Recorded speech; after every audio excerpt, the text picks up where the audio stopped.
UP की Dastak news channel में आपका स्वागत है।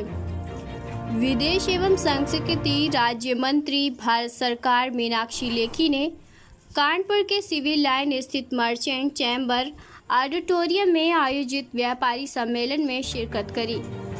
इस दौरान मीडिया से बातचीत करते हुए उन्होंने जमकर विपक्षियों की कटाक्ष करते हुए कहा कि वोटिंग प्रतिशत कम होना भाजपा की जीत सुनिश्चित कर रहा है।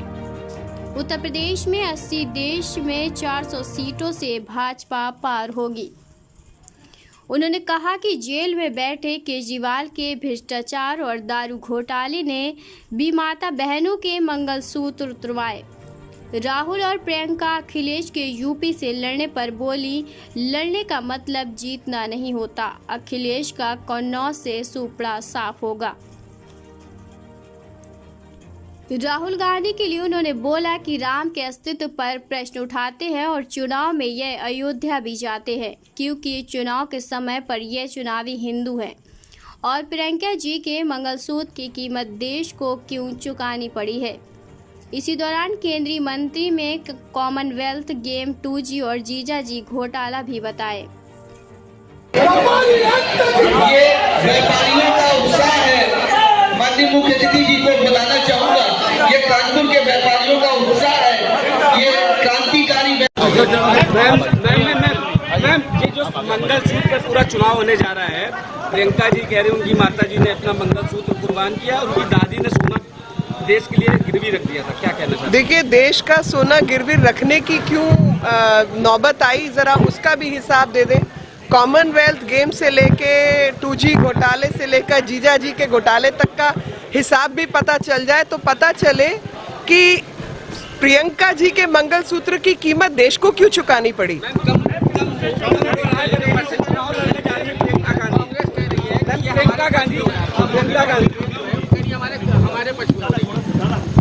देखिए, मेरी बात सुनिए। आज तक देश भर में जितने अपने आप को इलेक्टोरल वैज्ञानिक कहते थे, वो पहले ये कहते थे कि जो एंटी इनकम्बेंसी होती है तो ज़्यादा वोट पड़ता है और जो प्रो इनकम्बेंसी होती है उसमें कम वोट पड़ता है, परसेंटेज कम होती है, क्योंकि सबको आश्वासन होता है कि सरकार तो इन्हीं की बननी है। और जब केंद्र में भाजपा की सरकार तीसरी बार आने को तैयार है, आप किसी से भी पूछ लीजिए तो सबको ये पता है। तो आज इनके जो माउथ पीसेस हैं, जो ये जनता को गुमराह करने वाले लोग हैं, वो एंटी इनकम्बेंसी का नारा लगाने लगे, जबकि प्रो इनकम्बेंसी है। आप किसी में जनता में चलकर, बस में, ऑटो में, सड़क पर जरा बात करिए तो आपको समझ आ जाएगा कि सबके सब प्रधानमंत्री मोदी जी को प्रधानमंत्री बनाना चाहते हैं। और एक साधारण व्यक्ति से पूछिए कि प्रधानमंत्री मोदी नहीं तो कौन, नाम बताओ कि कौन प्रधानमंत्री बनेगा। मैम,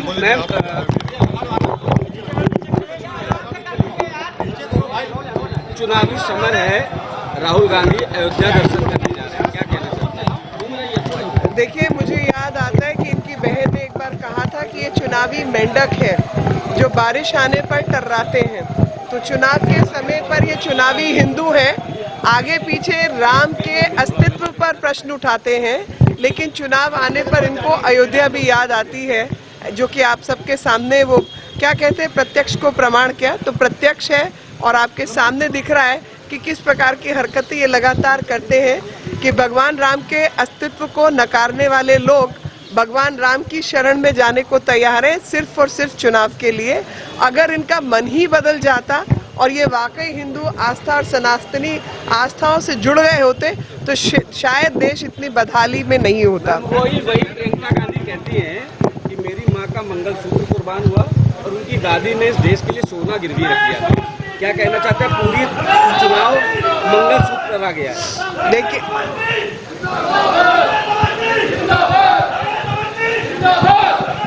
हो गया, बोलिए। देखिए, सोना देश का कहाँ गया और किस किस के खाते में गया, जरा उसका हिसाब भी देश जानना चाहता है। देश को गरीब रखने वाले लोग मैं बाद में बात करूँ।